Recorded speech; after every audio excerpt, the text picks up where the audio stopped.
Today we're dealing with death. Today we're dealing with cancer. Shit. Welcome back to the Topical Podcast, guys. Today we are dealing with exactly that. We're going to be dealing with death and grief. I was in a physics class when I had to get taken out to basically go see her, and she didn't even say anything and just looked at me. You can tell she was like, she wanted to cry at that moment. Even though I don't have cancer in my body right now, it can still come up again. So don't think we're in the clear. No, I'm terrified to ask this question. Let's go. Oh God, I was going to say that on the podcast. And I turned around and went, you want to fucking see a fucking psychopath? I'll show you a fucking psychopath. Things kicking off outside, let's go get a picture and then we'll come back in for like toasties on the barbecue or something like, you know what I mean? Toasties on a barbecue. I mean, it's so bad. That's so bad. If that is the case, then that's bad, innit? That people are doing that. The next thing you know, I've got, Mindy coming along going, good old Mindy. You're a stereotypical male who struggles to tell emotions to people through a chair at him.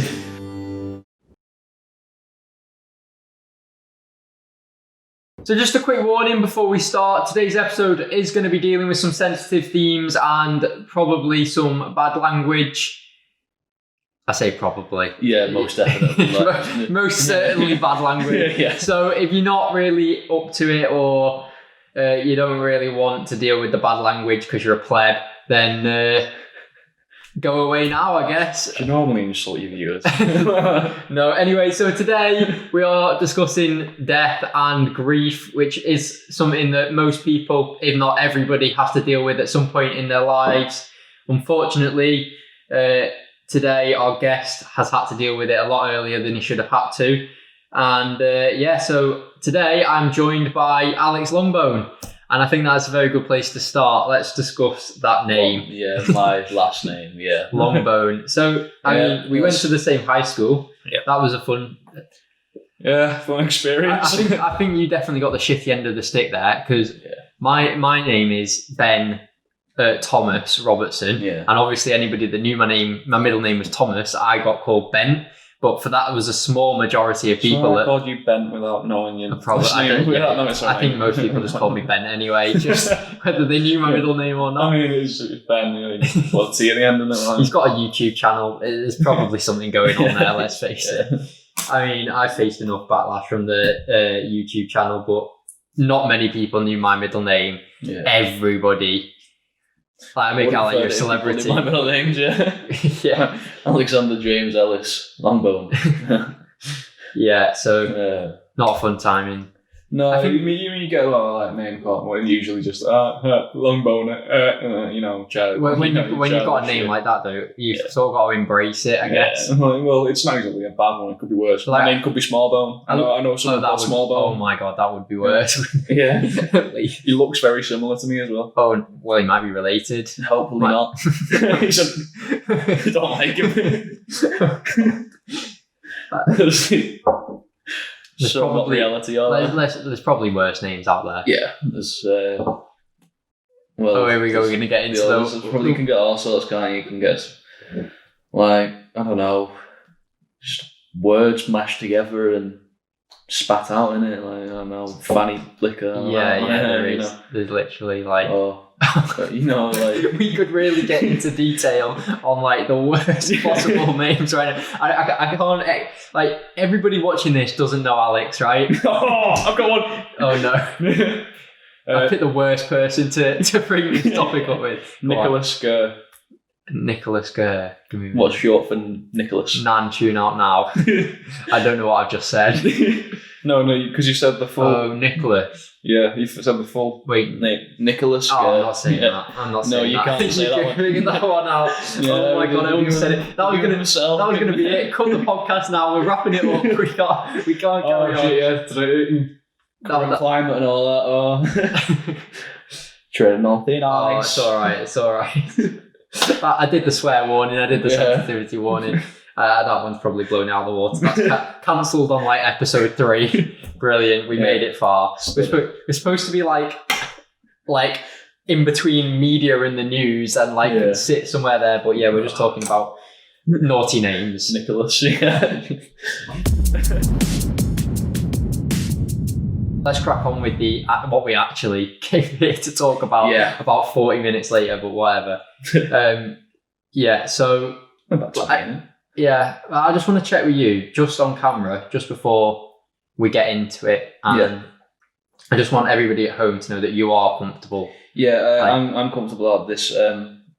The only thing I will say is I'll be talking from purely my perspective, not my family's or anything like that. Yeah, but that's the hope of today's episode. Yeah. We just want somebody's opinion, because if there is anybody out there, because there will be. Yeah, well, it's, we just want to give them a bit of comfort. That would be amazing. Well, it's the statistic of 1 in 1 people now. 1 in 1 now. Yeah, well, it used to be 1 in 2, but now was 1 in it's 2. Someone who's going through the effects of cancer, or someone who has cancer. You know what I mean? And that's the situation we're in now. At least I think it's 1-on-1. Everybody's got to deal with it. Yeah. I know so many people that have had to deal with it, and we as a family. Well, we'll get into our story as well when we're discussing yours, and we'll overlap it. Yeah. Obviously, ours. In all cases, it's bad. Yeah. But In you've all got cases, it's a horrific. particularly awful case, really. Yeah. So I guess let's just start with the beginning. I want to hear the longest version of this story that you've got to tell. Right. Long story. I suppose it would be I can't even remember when got told or anything like that, or even lead up towards it. It was. Would you say it's just gone because it was quite a while ago? It's blocked no, out? it's not that. It's that entire situation, for me, just merges into one, because it was very. Obviously, there were key parts of it. There were very significant things and all that. Good, bad, bit of both. You know what I mean? let's just start with the day you found out. I guess. Yeah. I guess that's where it all starts. Your world flips on that Yeah. moment. Well, the day I found out, my mum had gone into hospital. Did you know what she was going into the hospital for? No, not at the time. At the time, we got told it was a hernia, and she'd been there for about, I want to say 2, maybe 3 weeks, which isn't usually enough. At least from So she'd my been in experience. the hospital. Yeah, she'd actually been to. She'd been from. I think she might have gone to Warrington first, and then got transferred over to Liverpool. Is that because the case worsened, or just because? I think it's because of getting told she had it, because I don't think she got told beforehand that she had it, and then when she got told, she was like, "Right, you've got the option for that facilities here. Yeah, would you like to go more there?" specialist as well. Yeah, obviously, I don't know that entire thing. All I know is that at that moment, I got told shortly after she found out and all that kind of stuff. Well, I say I got told. I can tell you how I found out. Yeah, I basically turned around to my mum when my stepdad and my brother were going downstairs to get a drink. When they had gone, basically we thought there was a hernia at first. I turned around to my mum and went, "It's not a hernia, is it?" Did she know it was a hernia, or was she lying to? No, it wasn't a lie, because she had suffered from hernias before. She suffered from quite a few, I think stress related and all that. They just what's it called? She went in with a hernia, and she went in with the hernia and came out knowing she had cancer, and it was just like I don't know whether my brother found out on the same day, because I basically guessed,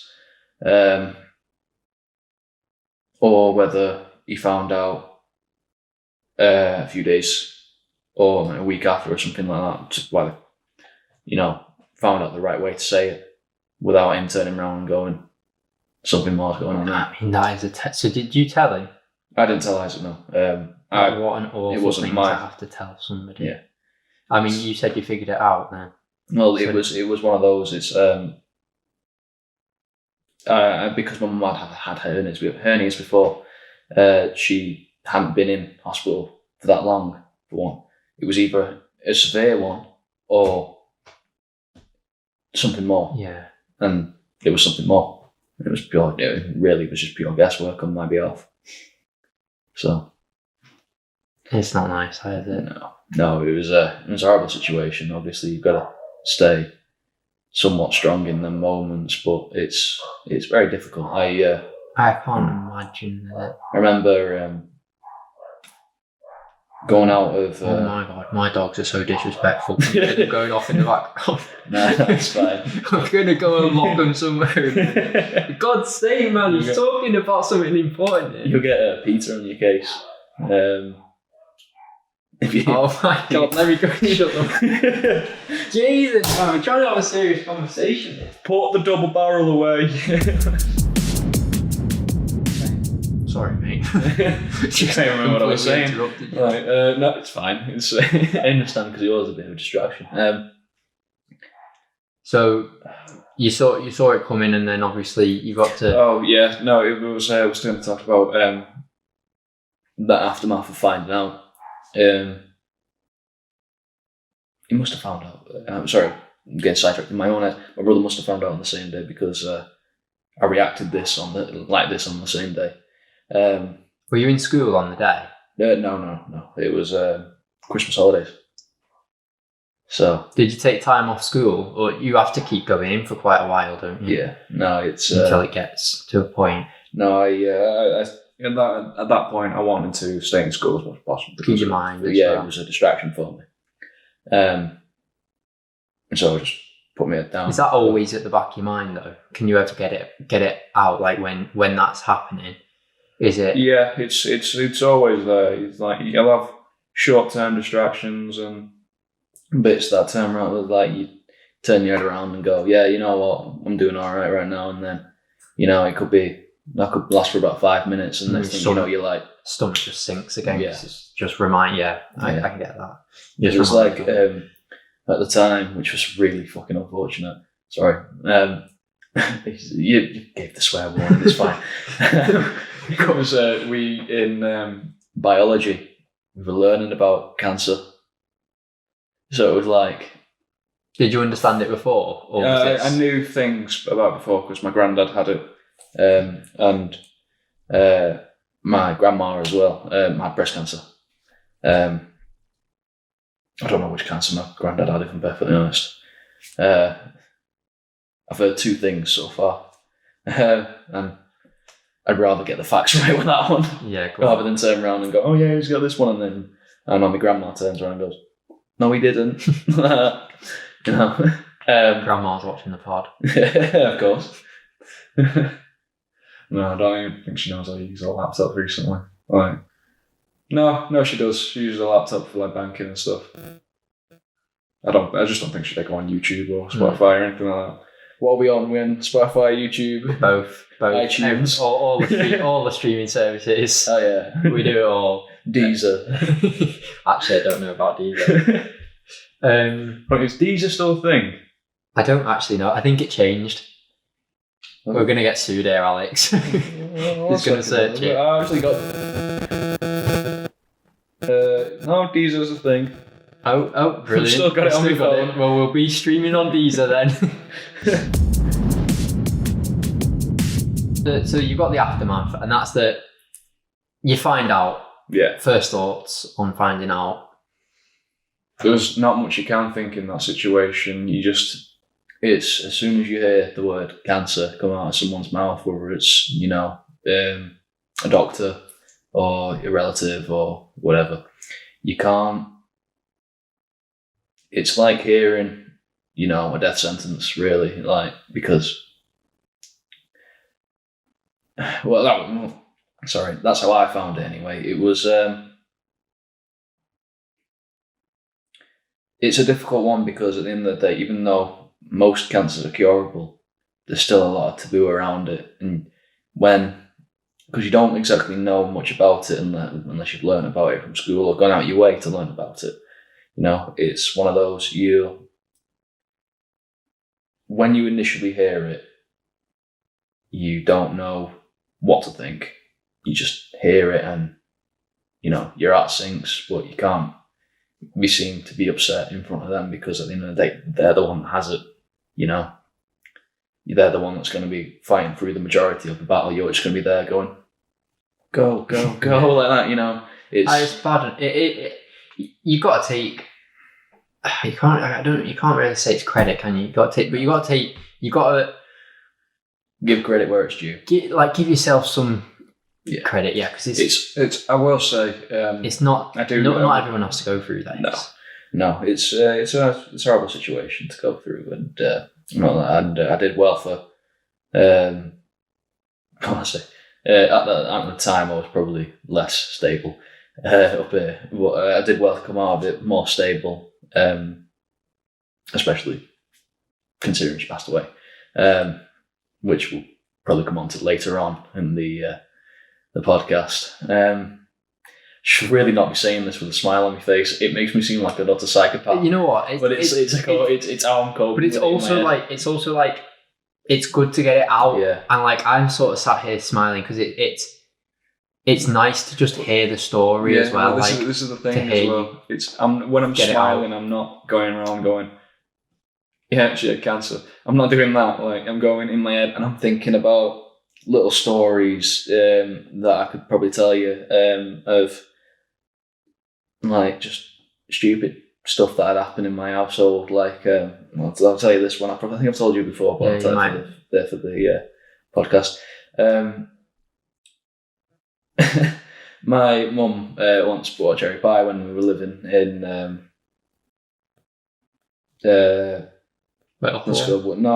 Westbrook. Oh yeah. We live in Westbrook. She bought this cherry pie from Asda, and all I'd do until basically I got home was go, when am I going to be eating it? When am I going to be eating it? When am I going to be eating it? And she goes, after dinner. Just nagging her all the time. Dinner. Just like completely pecking her head. Pecking her head about it. What, doing it on purpose or just doing it because you really wanted this? Just doing it because I really like cherry pie. Premium. Even if it's shop bought. But yeah, I was just completely pecking her head about it. And she goes, right, wait till after dinner. So I did. I waited. I had my dinner. And as soon as I finished dinner, you go, I go up to her. Can we put the pie in now? She goes, no, give it time for your dinner to settle. Give it 5 minutes. How old? You best know. I think it was like 11. You set a timer and everything. But no, I didn't set a timer. I sat there at the dinner table counting for this 5 minutes. So you don't get that now. In 2020, the kid gets his Apple Watch out and sets the timer. Hey Siri, tell me in 5 minutes. No, don't actually go away. Yeah, that's the benefit of an iPhone. Yeah, it is the beauty of it. I just sat So there. the reason you're smiling is because of all those. No, but nice the reason I'm smiling is something that happened next. Yeah, let's get to the actual top of the story. My mum, she knows I've been counting in my head, and she waits for me to say to her, 5 minutes have gone. And when I say, as soon as that phrase comes out, 5 minutes have gone, can we put the apple pie? No, can we put the pie in? And she goes, you want the fucking pie? You can have the fucking pie. Gets the pie in the packaging and full on fucking goes wham on my head. Oh my God. I can never imagine my mum doing that. At the time I was like, oh, because but the thing is, I wasn't bothered about the fact that she just smashed it on me. I was bothered about the fact that it's less edible. You can eat the pie now. Well, I mean, that's the question. But you can eat the pie. That's the question that I think I'm definitely asking, and all the people at home are definitely asking is, did the pie taste better after it had been on your head, or? It was in the packaging, so it didn't, it didn't get affected. Yeah, it was in the packaging. So you couldn't even pick it off your head? I couldn't go that. Well, there you go. But we did eat it. So there's your excuse for smiling, and not that you need one. You're quite welcome to smile. Yeah, every time you smile, you want, I'll just cut to a different angle or something. Yeah, you're just pissing yourself in the corner, and I'll just cut to a different angle. Yeah, I'm actually just. It's all right. Most people are just listening. Most people are listening anyway, or I reckon there'll be a vast majority of people listening. Yeah. So let's carry on from the aftermath. So, because that's just instantaneously what came after. In the week after, 2 weeks after, would you say you began to feel like there was definitely a it processes change. in a time? So Yeah, that's when it started to process what the reality of the situation. So would it hit harder? Situation. It hit harder from 2 weeks up until about 5 weeks, and I just felt utterly crap, to be blunt. So how long did you go from being told to the actual day that she passed? Years. Years. She actually beat cancer. Oh my God. And then got it back. Man. So I tell you what, you know how you're talking about when we learn about cancer in like high school and stuff? Yeah. When you like even just learning about it, even the word is such despicable. It's like you just hate it. Yeah. It's not. Is it a living? It's a mutation, isn't it? So it's not a virus. Cells, yeah. It's not really bacteria, but you just hate it. It's not a living thing necessarily. The easiest way to comprehend it is it your liver that regenerates? I couldn't tell you, mate. I can't say it on this podcast because I don't know. So. It's basically... I understand the principle. It's basically a cell from... It's a bad cell. Yeah, it's basically a cell from, I don't know, for example, your liver, for argument, dissociating and travelling through your bloodstream, and basically, I don't know, getting stuck in your lungs for lung cancer, and then deciding, you know what, I'm going to grow a liver here, and then it just goes... Why stop here? I'm going to grow this liver. Fucking I'm going to have this tumor, and it goes massive. And yeah, that's probably the easiest way to comprehend it. It's your body trying to grow something that doesn't belong there at all.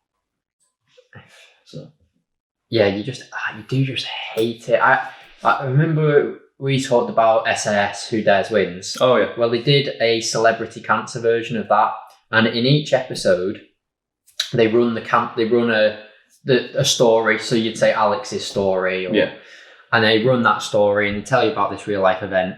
And sometimes they'd come out better, and they'd say, "Well, this is what your support's doing." And sometimes the person would die.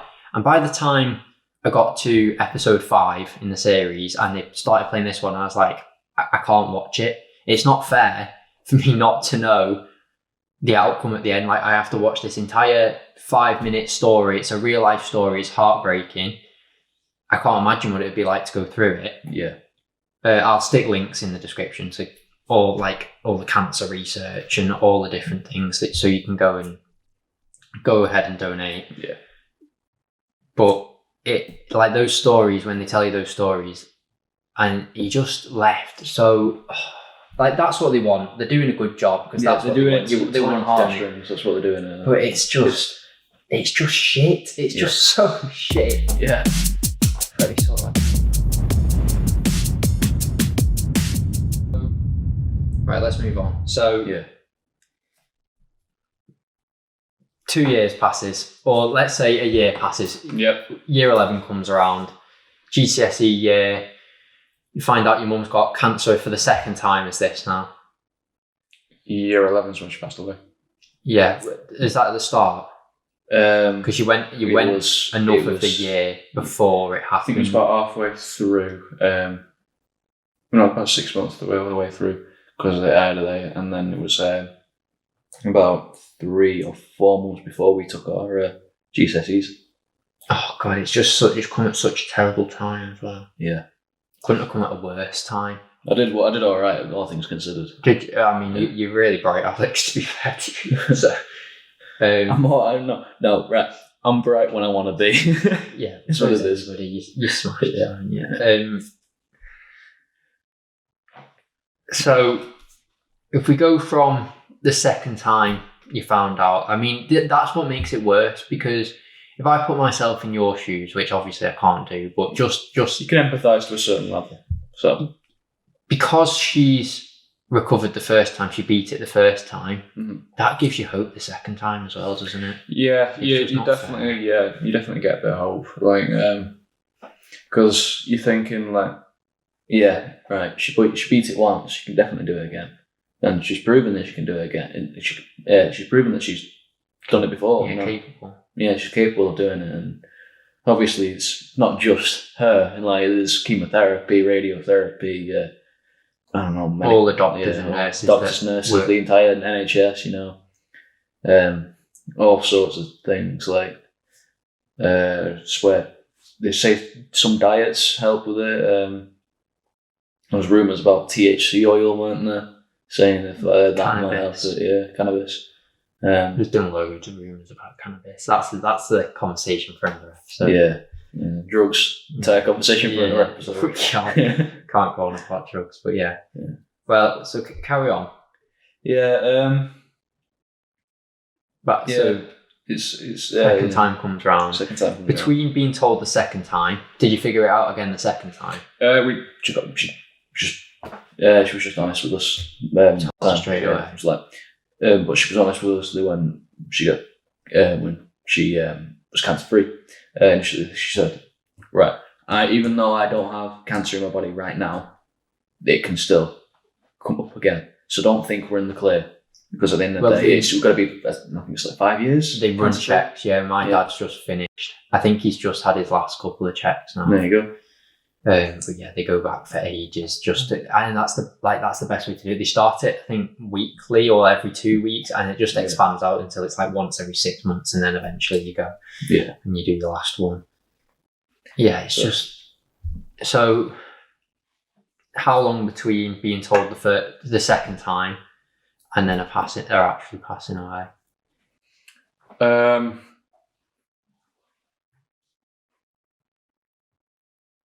want to say about a year, possibly a little bit more. That's a long time, really. Yeah.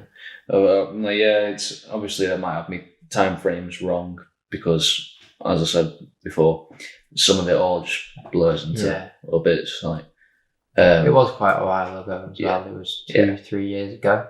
Yeah. I'm not a person that remembers very much, so it does blur. I've got short-term memory as well. Short-term memory, unless it's drilled into me, in which I remember it very, very well. Okay. No, I'm terrified to ask this question. That's why. The moment you found out. Away. Yeah. I didn't know if she... Right. I was in a physics class when I had to get taken out to basically go see her. My stepdad's mum came and picked us up.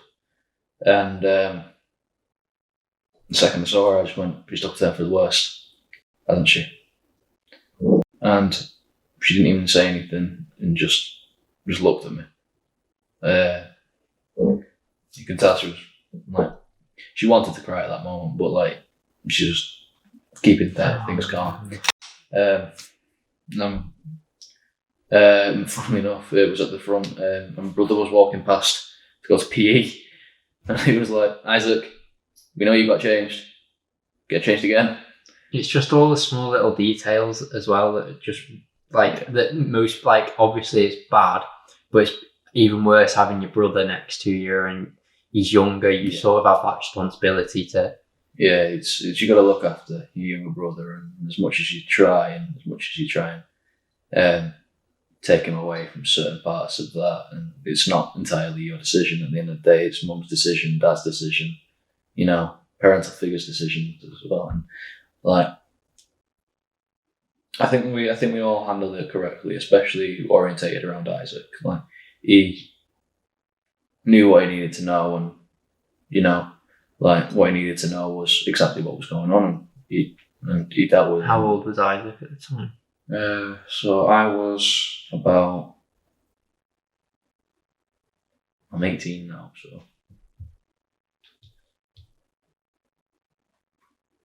I want to say I was 14 when Mum got first diagnosed, maybe 13. So he'll have been 9 or 10 when she got first diagnosed. And I would have been around about 16. So when she passed. So do you reckon you knew when you saw her and she didn't say anything? Do you reckon you knew? Did they give you a time frame at any stage along the year process? What do you mean, like She's really got so long to live? Yeah. I didn't get given any time frames or anything. I don't know if she got given it, or John, or John's stepdad, or anyone else. Personally, I wouldn't have wanted them anyway. You know, I wouldn't want to have them turn around to me and go, "Yeah, your mum's." Then you're taking down next week. Yeah, you know, she's gonna pass away in 6 months. I don't know why they do that, because now we're having that discussion. It seems quite barbaric to tell somebody, like, why don't you just say, I think you've what got it is, time, it's a human, go out and do stuff. It's a humane way of turning around to someone and going, right, you've got this amount of time to live. Right. In this amount of time, you will get significantly weaker than what you already are. So you need to do whatever you can to live your life in a way that you feel fulfilled. Because at the end of the day, if you're on this road, you've got 2 years to live. In those 2 years, you could go from being looking like The Rock to ever seen The Machinist? Yeah. Christian Bale in The Machinist. You could go from The Rock to that. You know, it's obviously that's an extremity. It's an extremity. So on that, did you do any last days out? Did you actually get to go out and do anything? We did as much as we could. When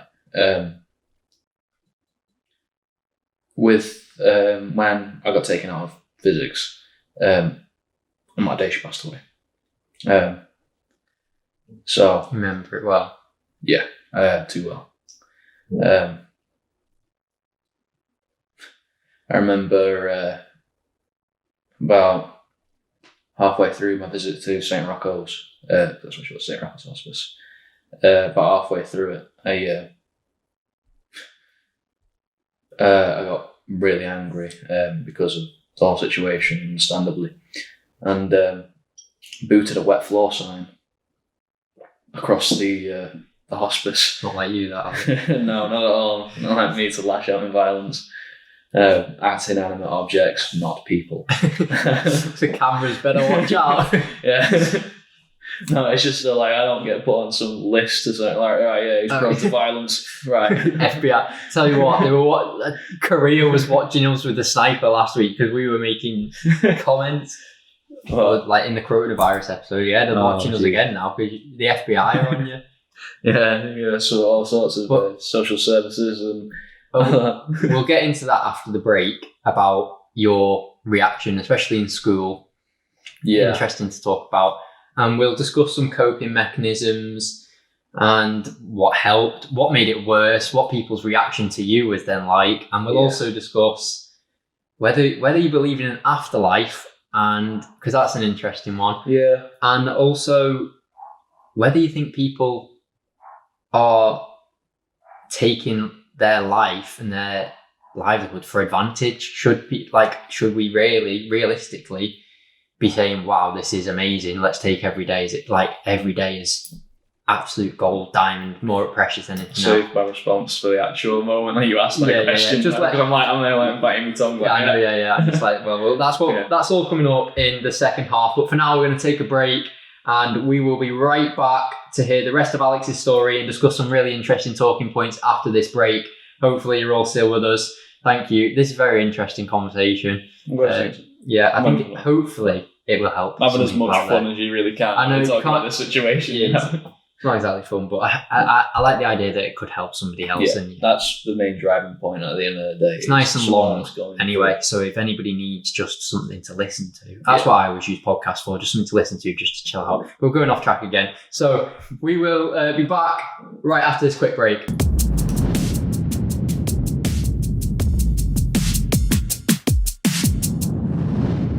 Okay, so we are back from our break. Before the break, we discussed Alex's wacky last name, my wacky middle name, which... Thomas. Yeah, unbelievably wacky. And then pretty much just discussed dealing with death, just your casual everyday topics, really. But we're going to crack on with talking about that now. We're going to get back into where we left off. And that was really how you felt, how you dealt with it when you got back to school. Because that was it. How long were you out of school for?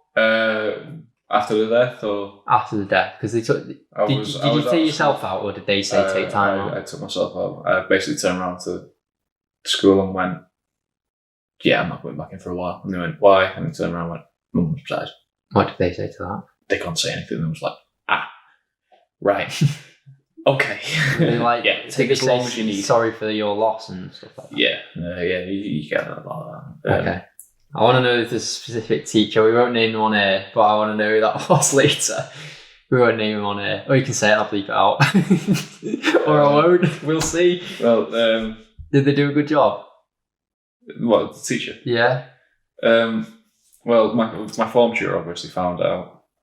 Something I didn't appreciate was she then, without consulting me, told my form the situation that had gone on. See, we've discussed this before because I don't know, as a form tutor, what I would do. Yep. Like, I think I would contact... You'd contact the individual. Well, personally, what I would do in that situation I'd contact the individual somehow, because she had my school email, which was connected to my phone. Or even just your parent. Or even ring home or something like that. Yeah.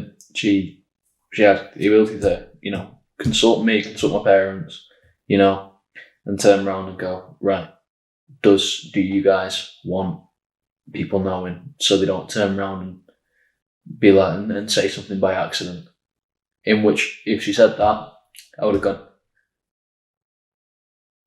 yeah, but keep it like fairly vague. I don't want people turning around to me and going, do you reckon that's what she did? Do you reckon she kept it fairly vague? Do you reckon she was like, everybody, watch out, Alex is coming back and we all need to like... I think what she said was, I think, something along the lines of be tentative around him because of this whole situation that's gone on. So how much time did you... I took about a month out. That's not too bad. I don't know how long that would take. I say a month. It'd be a month to about 6 weeks. Any more time though, you're probably pulling your hair out. Like, school's not a good environment to get back to, really. Our school was just... wasn't bad. It wasn't a bad school. It was just sometimes the banter would be taken a bit too far. But that's what happens when you get in high school, isn't it? It's high school. We're all immature as anything. Yeah. You got morons talking to other morons. And then you go to the workplace, you start living your life, and you realise that nothing is everyone's different. a moron. Yeah. The whole world's full of them. Yeah. Not just school. It doesn't matter whether you're working in customer services, or warehouse, or anything like that. Yeah, they're everywhere. Yeah. So in that 6 weeks, what were you doing? Grieving. Oh my god! It sounds like I'm torturing my dogs in the back. What's he doing? Shut up! Not a clue. We look after them. I promise. Yeah, you seem like an animal abuser. I know, like they're literally barking in every episode. Right, go on. It's the main thing. Obviously, was grieving. So what is in that process when people say I'm grieving? What's that actually? Well, there's you know about the different stages of grief, right? Denial, anger. You don't know. I don't know them exactly. Did you feel like they were applicable? Yeah. Did you feel like you could apply yourself to that? Yeah. Well, when I first heard that she passed away, I didn't know how to react. I was very much in denial about the entire situation. I was like, I've seen her. And that today, I was like, it was my dad that told me because in that situation, I couldn't be there. I couldn't be in that place where you basically know she's not gonna come out of it, on the other end and be like, hi, yeah, I'm good now. I had to remove myself from that situation, and otherwise I would have probably done something I would have regretted. to people who are just trying to do the job. You know, because all I could feel in the moments was just pure sadness and pure anger and just, I don't know. So really, you think you took yourself out and you think that was the best thing to do? It was the best thing at the time, but I do have regrets because it's at the same time of that, I regret not being there for Isaac. However, did he go in? Pardon? Did he carry on going in? What to school? No, he took himself out for about a month. I went in later than him because I knew that if someone said, something wrong, I needed to be in the right mind, not to turn around and try and break the neck. Yeah. So when you got back from your time off that you took off, were you feeling in a better state of mind, or like some of it had processed? Yeah, the process. I come to accept it, to have accepted what happened, but the whole grieving stage was still a big problem for me. Wasn't that still? I couldn't go into lessons with certain people because they agitated me anyway, without just from them, just from being there. I have an idea who those people could be. Yeah. No, I'm not naming names. Teachers as well, or yeah, I had a teacher I hated. Passion, and I tried to avoid her lesson. That was the last lesson I ever went back to. First lesson was history with Miss Howard. And that was all right? Or? Yeah, it was fine. I liked Miss Howard. I was one of the few people that actually liked her. Oh, God, I don't say that on a podcast. What? Well, I think there was two on there, so we don't know which one's which. It's brilliant. Miss Howard would know which one. Oh, you can't say that. Right, it's fine. Let's crack on. Let's move on. Sensitivity warning for all. Well, I was one of the few people including Miss Howard's. Yeah. And I need to re-record that now. I'm going, if Miss Howard don't watch. No, but you got on with her. That's good. Yeah. So when you got back, you're now back for a few. You're back on your first day. How are you feeling on the first day? Just getting back into the swing of things. Because obviously I hadn't really done much revision or lesson or anything like that. It had just been. To be blunt, just felt like monging out on my bed and just lay down, just eating, sleeping, doing the basic bare minimum stuff that you can't be doing. Just that slobbing. Not necessarily, because I wasn't gorging on food. You know what I mean? It wasn't just full on. The only thing I'd ever do was eat. I'd go for walks when I got agitated. And so I guess what I said, what. Like you said a minute ago about people agitating your stuff, and there's certain people. What happened when you did get agitated over those people, over the situation, over just whatever triggered you? There's a story. I can't think of that story. There's adamant in my head. Is this the worst case? I wouldn't say it's the worst case. The worst case, it could have been a lot worse what happened, but this is the worst thing that did happen. Yeah. Go on. I was very volatile, and one lad decided in the middle of what's it called? In the middle of English, or not in the middle of English, so very start of English, to call me a psychopath. And I went, and he knew full well what. Yeah, he was one of my mates at the time. He hung around with my mates at the time, I should say. So he knew full well what was going on. He was in the same house as me and everything. And he basically turned around and called me a psychopath. And I turned around and went, "You want to fucking see a fucking psychopath? I'll show you a fucking psychopath." And threw a chair at him.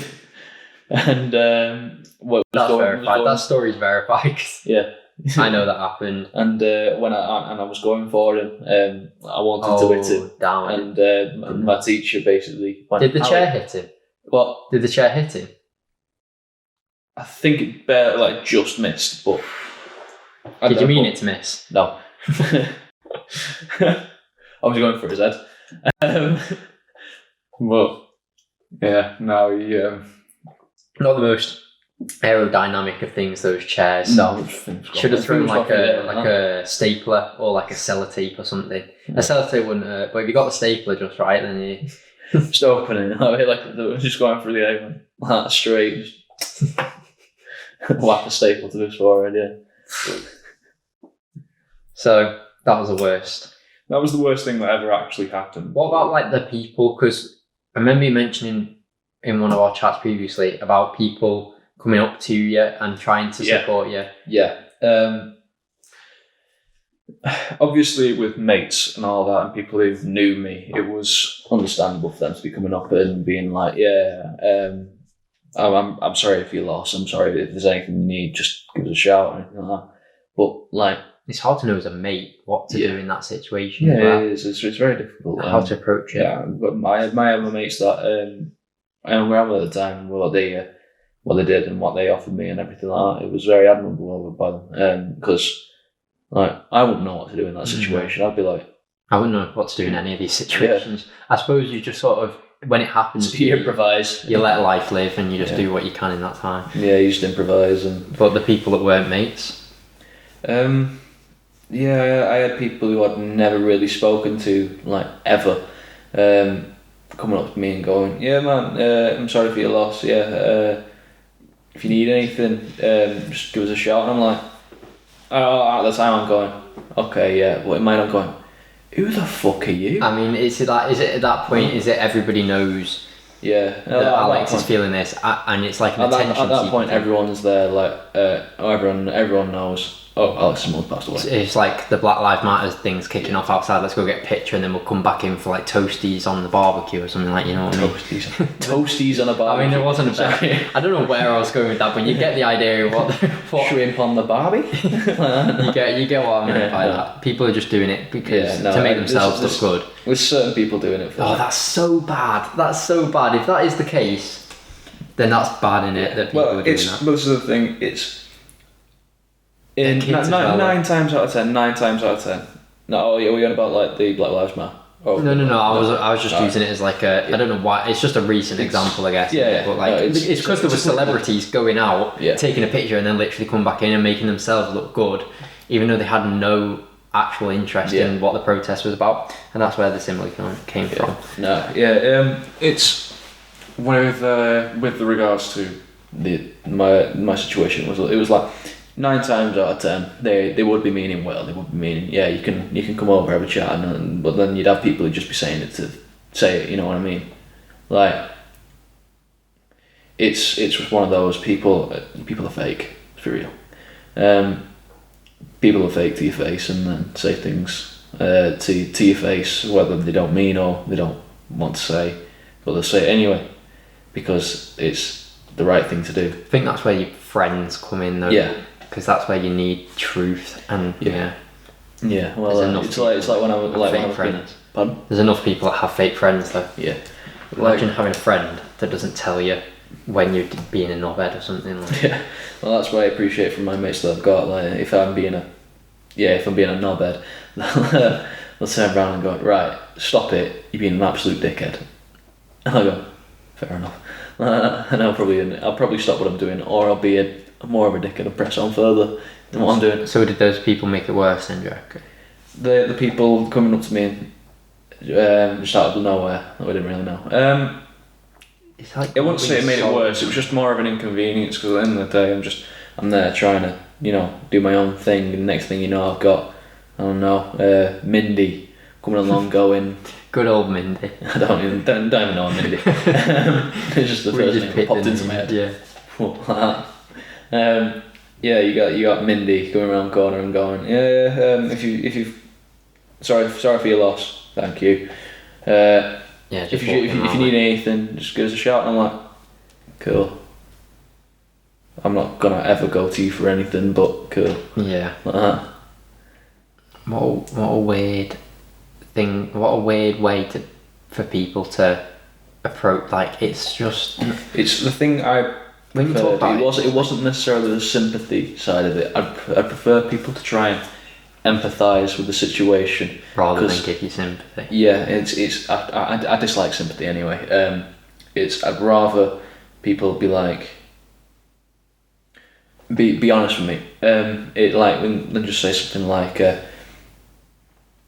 even though I would never be able to understand it to the full extent how you're feeling at this moment in time, especially in your situation. Know that I'm here for you. If you need someone to talk to, I'll try and. Well, did you ever speak to anybody that did understand the full extent? Because you've got online chats that you can go on to now where people. Everyone's story with this kind of thing's different. There'll never be two kind of things that are the same. Yeah, two different people. No one will ever know exactly how you feel, and this is where possibly a bit of politics will get involved, especially with being you're a stereotypical male who struggles to tell emotions to people and all that kind alpha of thing. Male sort of thing. Yeah. No, not necessarily alpha male, because I wasn't like, oh yeah, look at me, I'm big guy. Yeah, I wasn't like that, like ooh, like that. Only now. Yeah, only now. Yeah.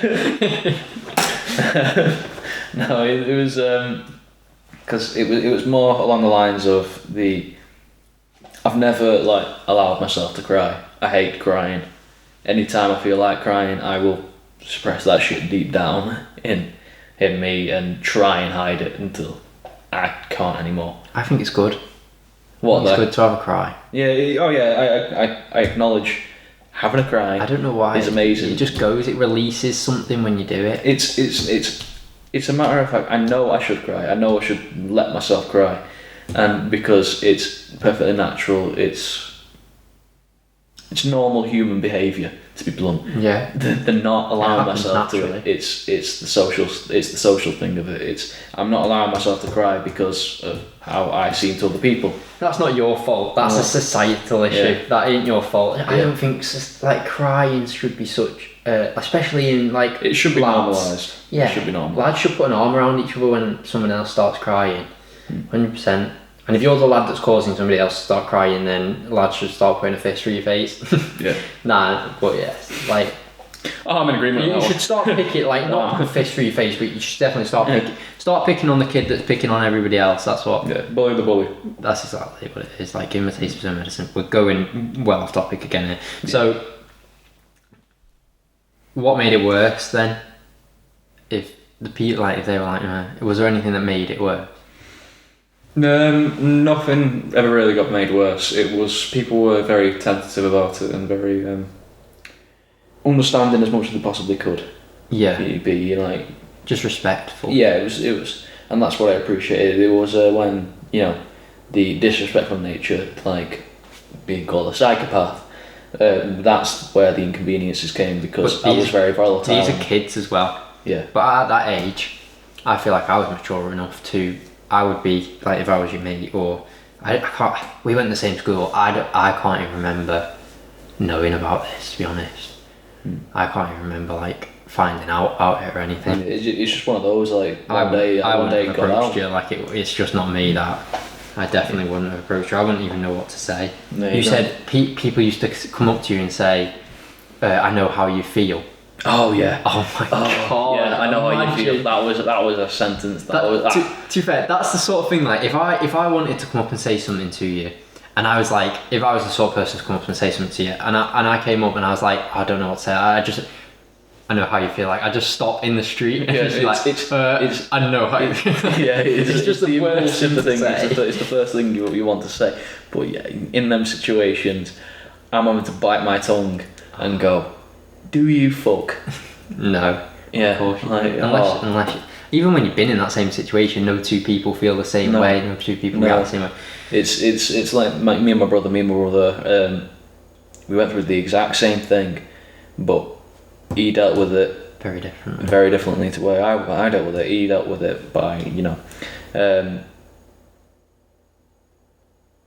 I dealt with it with anger and frustration, all that kind of negative stuff. Yeah. Whereas I think he tried to he tried to distract himself from or he still grieved, he still went through the grieving process, but as much as he could, he would distract himself from being sad and depressed and all that, because at the end of the day, I think that's a good way of coping. In some ways it's good, in some ways it's you're not dealing with the situation head on, you're not dealing with your own anger, you're letting that just build up, and which is the way I saw it from him. But in the same way, I'm pretty sure he'd turn around and go to me like, you're dealing with this the wrong way, Alex, you're letting your anger get the best of you, you know. The camera's going to be the death. That camera again. It's going to be the death of the podcast, honestly. It's just going to end the podcast. Get your iPhone next time. Just I know. Pop your iPhone. You're getting replaced. So, I just want to go back to a minute ago. This sounds like such a sick question, but I'm interested to how you coped, because I mean somebody else might be doing exactly this when coping in the situation, and they might just want to know that there's a bit of comfort in that. Did you cry a lot? When I let myself, yes, but I struggled and still struggle to this day to let myself cry. It's something I'm very uncomfortable doing.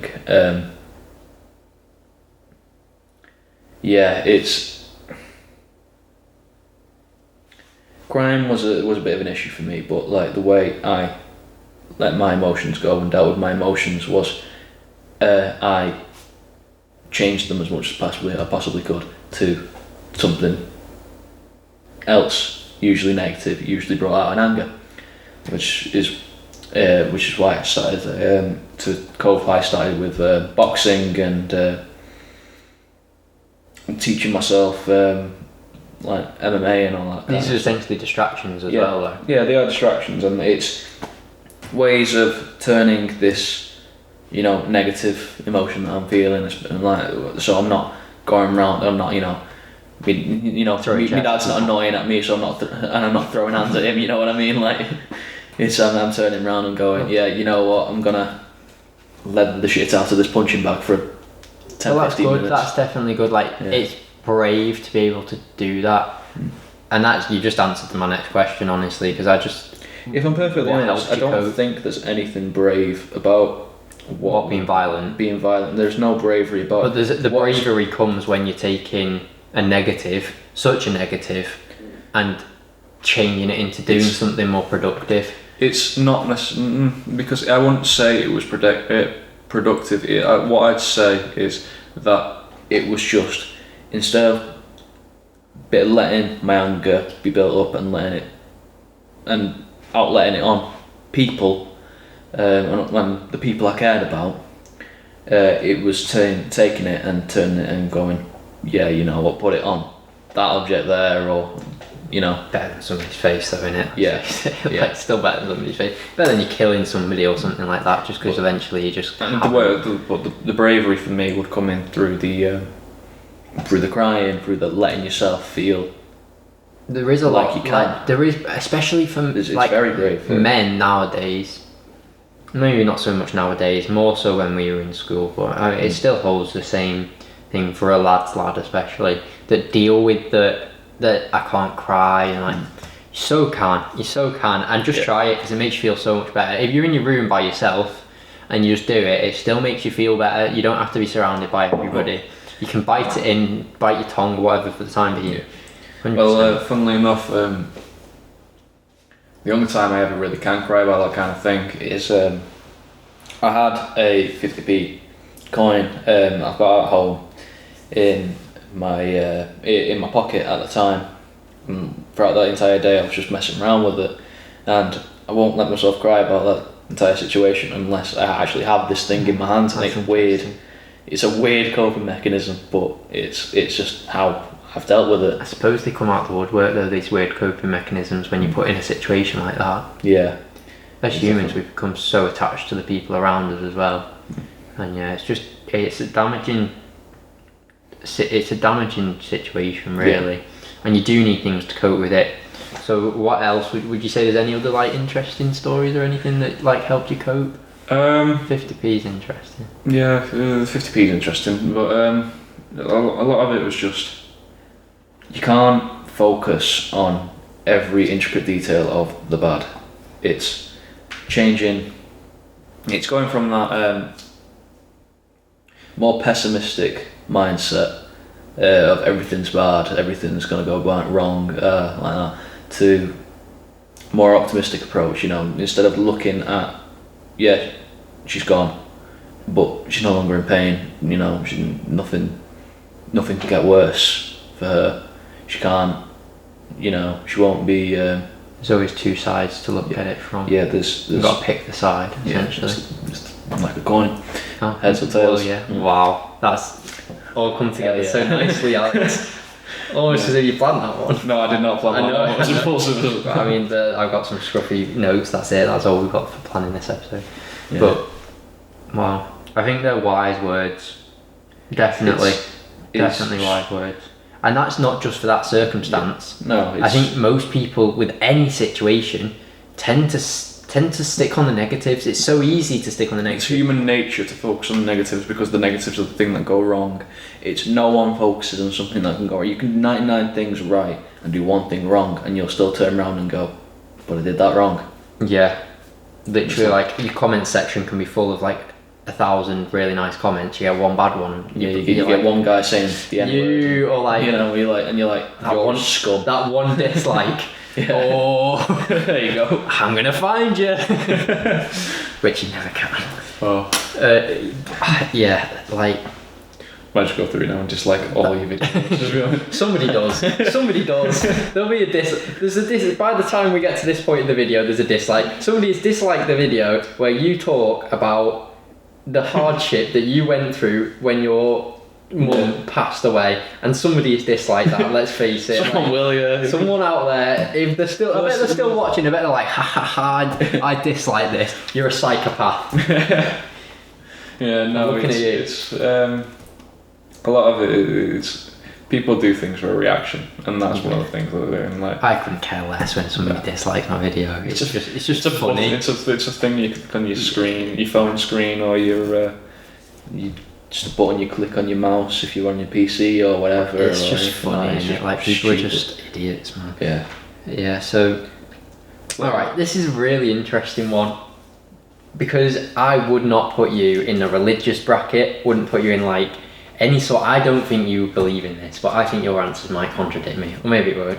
Right. Do you think there is an afterlife? I believe your afterlife will be whatever you make of it. It's if you are a Christian and you believe in heaven or hell. All right, put it this way: take religion out of it. Is there scientifically, not even scientifically speaking, because I mean scientists can't prove whether there is or there isn't. Some try, but no one can really prove it.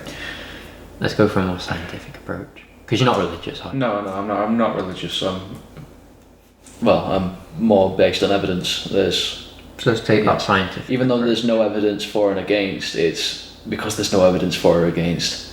I'm leaning more towards the against, because the only thing for really is the fact that this is all going on.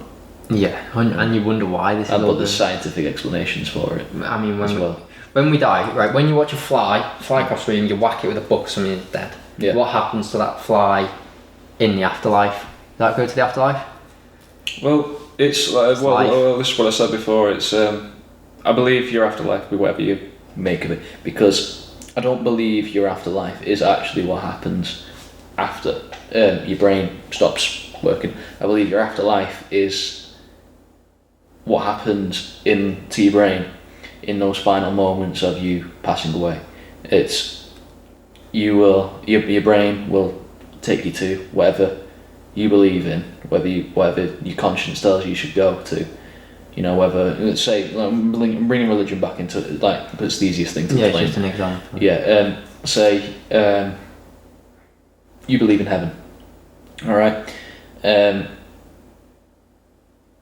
You repent for your sins before you die, and your brain is shutting down. All your organs have failed, and your brain's the only thing that's left. Your brain will then, I believe your brain then turns around and goes, yeah, right, in these final moments, while I stop working, I'm going to put him at peace. So I'm going to bring him slowly. I'm going to, that's where you get people going. I've seen the lie. I've seen this. I've seen X, Y, and Well, Z. I mean, that's actually happened. It's just exactly. interesting. You see, You just see what you want to see. exactly. You see, your brain will show you what you believe in, but you've got to believe in that fully. Like, what would your personal afterlife be? Would you have it, or would you just fade to black? Honestly, I reckon if it doesn't just go and there's nothing there, not even black, just nothing, like it's literally. Can you remember before you were born? No. Okay. So what happens before your life you don't understand, after your life, which is in turn that's what's applied, that's what's implied by the phrase afterlife. Yeah. Why would you know what's going on? That's the thing. No one But we've grown a conscience. Yeah. So that we didn't have a conscience before, but do we have a conscience after we die? Is the question. I think if we go back to science and the universe, there's a very, very small chance that we could be living in maybe the whole multiverse theory. It sounds ridiculous, but a lot of scientists believe in it. Where it's when you die, you could pass into a different universe and just move into something else. You could literally just wake up. It might look like heaven. It might feel like heaven. God might just be a normal man who lived on a different planet in a different in a different universe that just so happened to overlap with ours, and your spirit carried. That is a possibility, because space is mad. Space has done mad things. Well, it's the thing as well. It's you're talking about not only physical things that are going on here, but metaphysical as well. You're on about your metaphysical being, your spirit, your soul, that kind of thing. And there's no evidence for or against a soul or a spirit or anything like that. What you're going on off here is what's the voice in your head though? The voice in your head. Your conscience. Yeah, your conscience. Yeah. They've tried to pinpoint parts of where that comes from in the brain. It's your own. I don't know whether to believe in a soul or a conscience or anything like that. It's your conscience is your own personal thing of right and wrong. Your own personal ethics. It's how you think, how you see a situation. It's why you don't turn around, see a rabbit and go bang, or I'm gonna kill that, or it's or you're not walking down the street and going, I'm gonna hit him for no reason. See, that's now, because we know the difference between right and wrong. But back in the day, back in centuries ago, they'd shoot that rabbit straight on the spot. They'd walk into town and shoot somebody in the head, and that was accepted. They used to cut people's heads off in front of crowds. It's not just that. It's even though they used to if you're looking back a few centuries and you go into the Crusade times, where capital punishment was around, and like you say, you would have people beheaded on the street. You'll still have people who agree and disagree with that, and that's their own conscience telling them whether that should happen. It's sorry, I coughed then to stop myself. It's whether the individual themselves agrees with it, because at the end of the day, it doesn't matter what's going on in the outside world, because your conscience could disagree with it, but law at that time could state you have to agree with this. Yeah, because so if you don't, constructed by what's going on in the world around us. Yeah, exactly. And it's say if you were caught stealing, or say someone you knew was caught stealing, or say you caught someone stealing and you were in charge of the punishment, right? That individual, 100 years ago, in that time I mentioned before with the Crusades and all that, they'd have their hands cut off. No. You're there going now, and you're going, that's barbaric. Yeah. Why would they do that? But I mean, you won't steal anything again. Yeah, makes sense. It makes sense. Who's going to be able to steal something with stubs? That's probably a little bit insensitive, but yeah, sorry. Well, so is that just as a yes or no answer then? is there such a thing as an afterlife? It's not really. It's grey. It's a grey area because with what I believe in, it's not an afterlife as such. It's not a place. It's not a physical place. Yeah, it's just a. It's where your brain goes when you're shutting down. Yeah. You know. Well, okay. What about so just as wrapping it up now, starting to get this one last question. Yeah. Do you reckon that people do take their lives for it advantage? Do you think people really need to wake up to the idea that life is so valuable? I'd say people know their own worth. People establish their own worth, and it's something that develops throughout the entire life, whether you appreciate life and live it to the way you think it should or the way that it's most beneficial for you.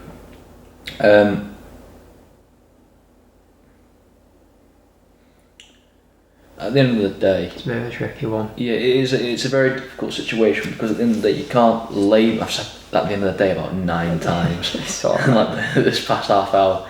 Every time you say it now, you've I've got time. just woken up people to listening to every time you say it now. Yeah. It's a circumstantial thing. It is no yes or no, group A and group B. You know, you'll have people who will appreciate everything that's been brought to them in life, be very, very humbled by what's going on. And then you'll have people who do the exact opposite. And then you'll also have people in the middle who appreciate and are humbled by certain things, but then take others for granted. Do you think an event like what you went through is what would open your eyes to the value of life? I believe any death in anyone's life will open that, that perspective for you, open that doorway as such. It's a very hard thing that anyone will ever go through. It doesn't matter whether it's your mum, your dad, auntie, uncle, grandma, great grandma. Same with grandmas. Most people, if not everybody, is going to have to go through it. It's just unfortunate. And one day it'll be you as well. What's that? And one day it'll be you as well. What? One day it'll be you as well. So. Yeah, I know. And I'll be watching this podcast back going, wow, he made some amazing points that I can now relate to. The way I would answer that question is, do you think the great public would do they value their lives' love? And there's a really simple way for me answering it, and it's just no. People expect so much nowadays. They talk about rights, they talk about their laws, they talk about I have a right to be this, I have a right to be that, I have a right to have this.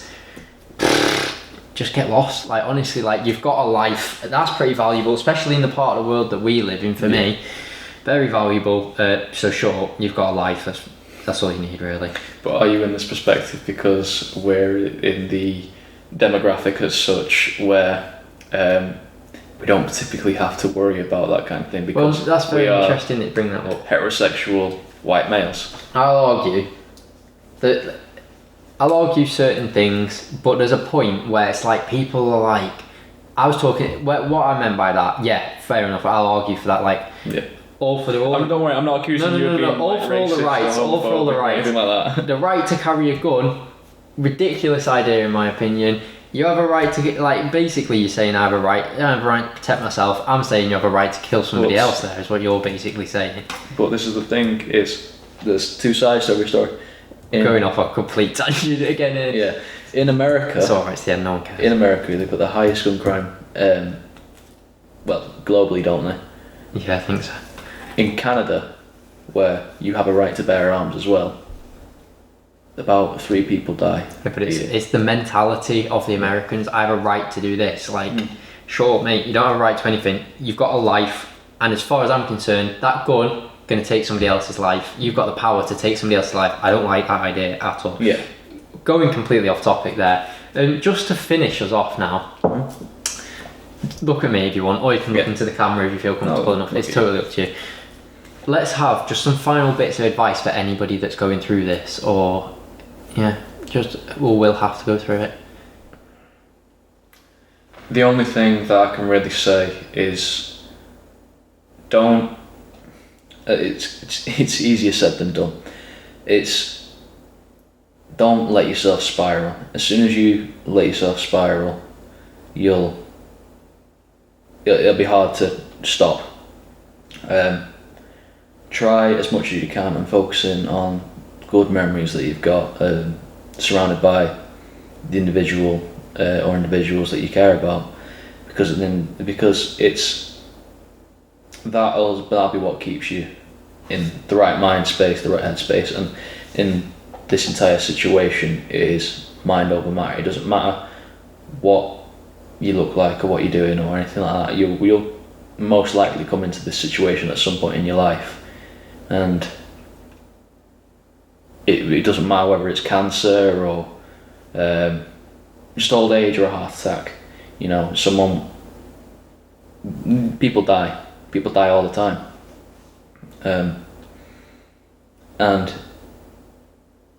the process of coming to terms with that and accepting that will be a very long and very hard road, because that's what it is. So just focus on every shred of good memory that you have with them, like that stupid cherry pie story I had before, and instead of remembering them in the final moments, remember them the entire time that you've seen them. Like every single time you'll talk to me about my mum, I will never mention what she was like in those final moments that I saw her. It'll always be how she was when she was, when she didn't have the cancer, when she was, she was able to do more, do stupid shit, like the cherry pie, like cherry pie, or I don't know, throwing pirate parties for me when I was like 7. Yeah, because Pirates of the Caribbean come out or something like that, and like one of them at least. So yeah, it's focus on the good, not the bad.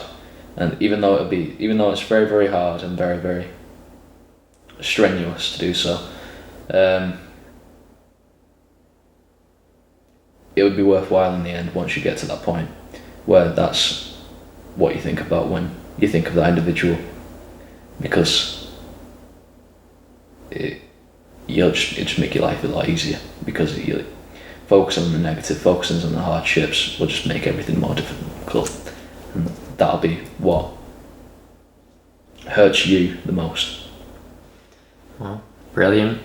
That's a good way to wrap it up, I think. It's a very long-winded way of wrapping it up. Yeah, I mean, I'm sure it's a good distraction to give it a listen if you're going through it. Yeah. I hope we've helped. Like, it'd be massive if we have. Like, even if it's just one person, it'd be absolutely amazing. Like I say, if this just informs or helps one person, I'll be happy. I'll call it a day.